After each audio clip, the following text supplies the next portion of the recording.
Hi, I'm Bridget from Bridget's Bohemian Bunkhouse. We are on day 4 of making our pulled wool saddle pad. I just have the little square left from where I left off last night. I just want to say that the size of the square isn't important. I'm not measuring the weight of the wool anymore. I just break the pad down in size over 4 days so that I'm not sitting. So that's me personally, and I think it's a good idea for anybody. I don't think that it's really good to just sit 8 hours and make a saddle pad. So we'll get going. I'm just gonna quickly go through most of what I have left, and when I get to the very center, that's where it gets a little bit difficult again, and I'll walk you through that.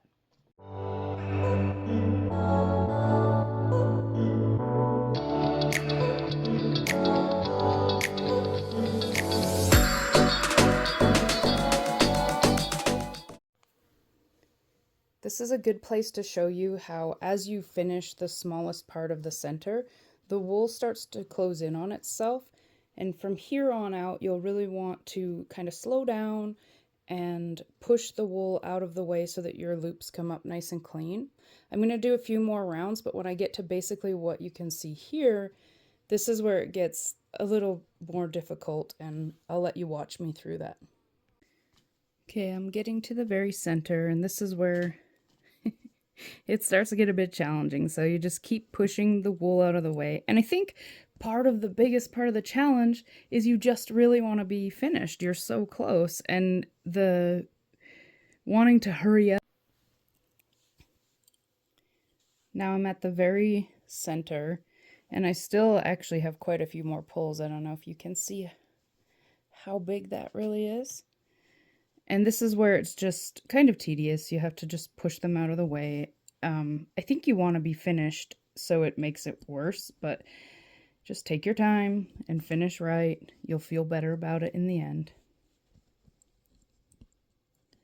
When you put your hook through the pad there, you're just going to kind of feel, you can stop and look on the other side, but you can feel that your loops are the same level as the other loops. And you just kind of want to guide your hook through in a way that you can feel it's not catching on any of the other wool underneath. I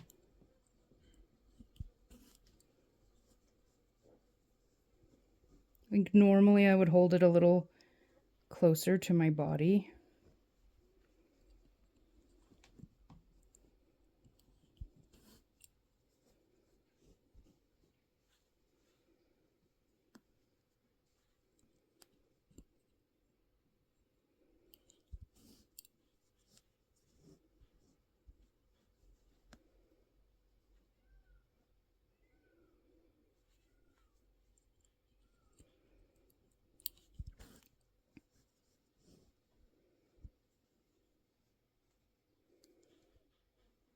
And let's see, bring you in a little.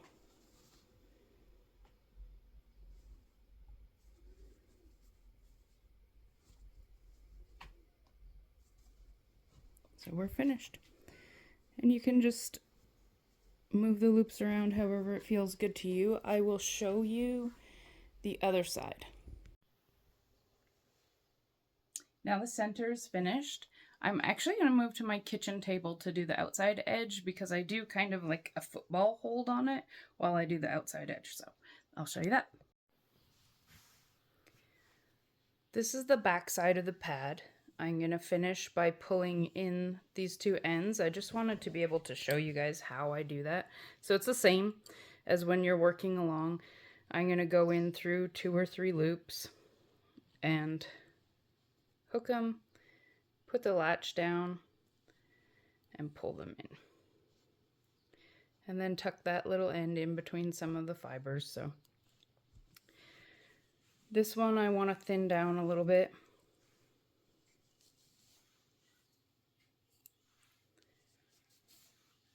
And I will get you a full picture of front and back of the pad when it's completely finished.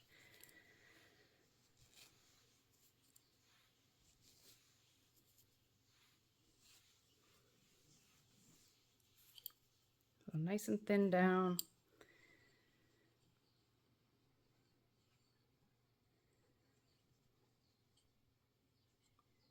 going to go through 2 loops, and if I need to, I'll go through a 3rd one.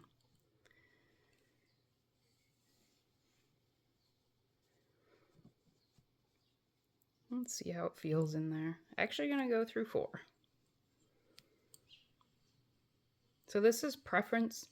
I'm sure that you've learned by now most of making a pulled wool saddle pad is preference, as long as you can keep it from soring a horse. And I just tuck the ends in like that. I'm at my kitchen table now. I like to work with the pad on the table so that the table holds the weight of the pad. I also finish the edge with the back side of the pad facing up, and I work right to left.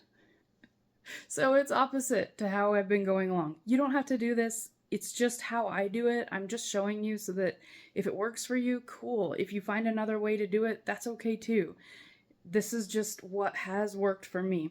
So I always start in the corner and go through.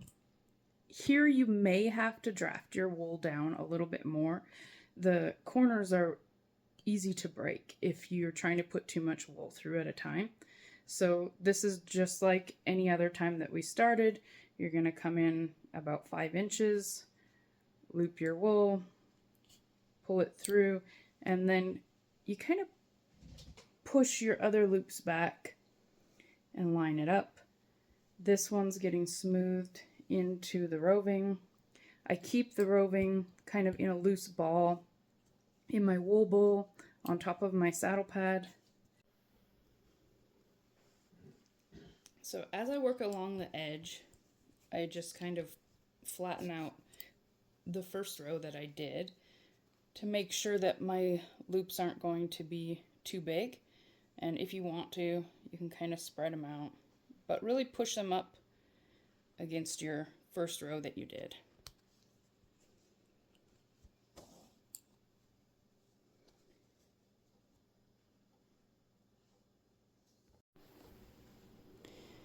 All right, the outside edge, this is what I've just done.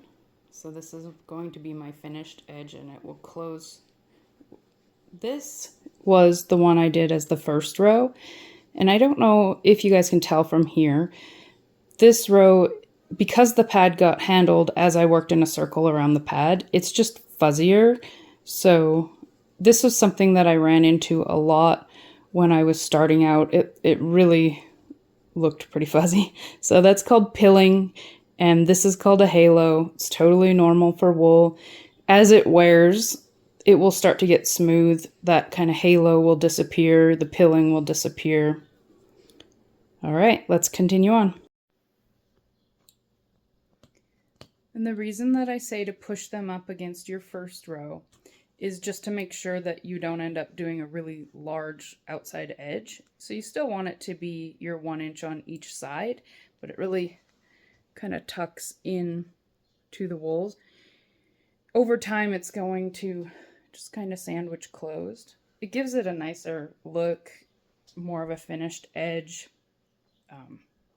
It's purely aesthetic. You can start on the outside edge if you want to. It just tends to get kind of fuzzed up. I'm going to continue on now and finish the saddle pad. I'll show you when I get to the end. So as you're doing this, you're going to make your joins the same way that I showed you the first time, where you kind of thin down both ends of the wool and join them and just keep going. And I will meet you at the very end corner as I completely finish the pad. So I'm getting to the end, and I just want to show you guys how I go through that 4 layers. And I want to clarify also, when I was saying you might need to draft your wool a little bit more, I only mean for your 4 layers. The rest of the edge, you want to keep it the same thickness of your pad. And you might not have a problem, but that's just kind of where I've run into in the past, where the canvas might break. So as you start your 4 layers, you want to make sure it's all lined up, and that you're not going to pull into it crooked.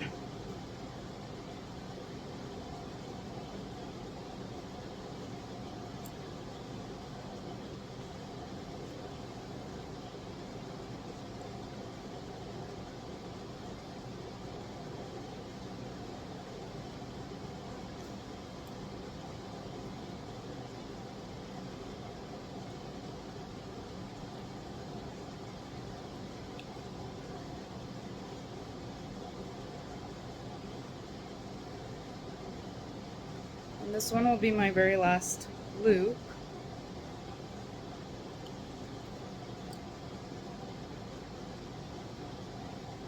And I guess this is probably why I put the back, or like the bottom side, facing up when I do it, because now I'm going to break that end and then just kind of thin it down a bit and pull it in under the loops near it.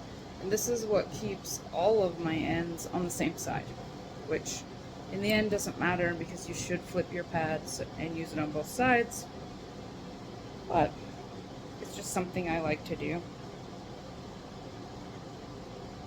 I guess attention to detail.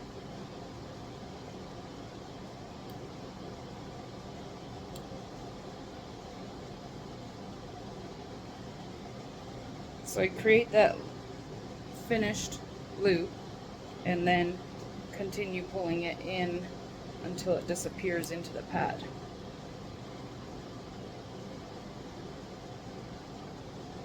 Make sure you don't pull the end loop. And this will all felt in.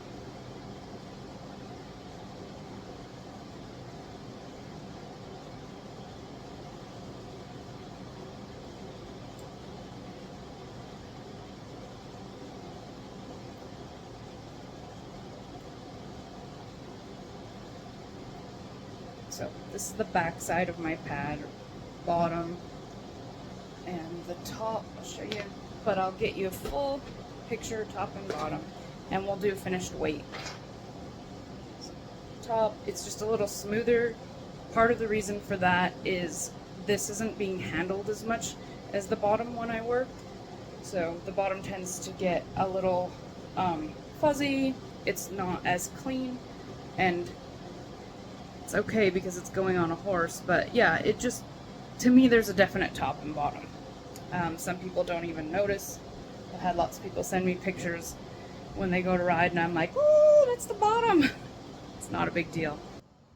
That finishes up day 4. My saddle pad is now finished. I hope you guys enjoyed the make along. I hope that this helps you break it down into doable portions of time as well. That's the reason why I like to do it in 4 days, just to not be sitting. Later this week I will be doing a striped saddle pad, so I will show you how I do that. It won't be a full make along, but I will give you some pointers on how I actually do that.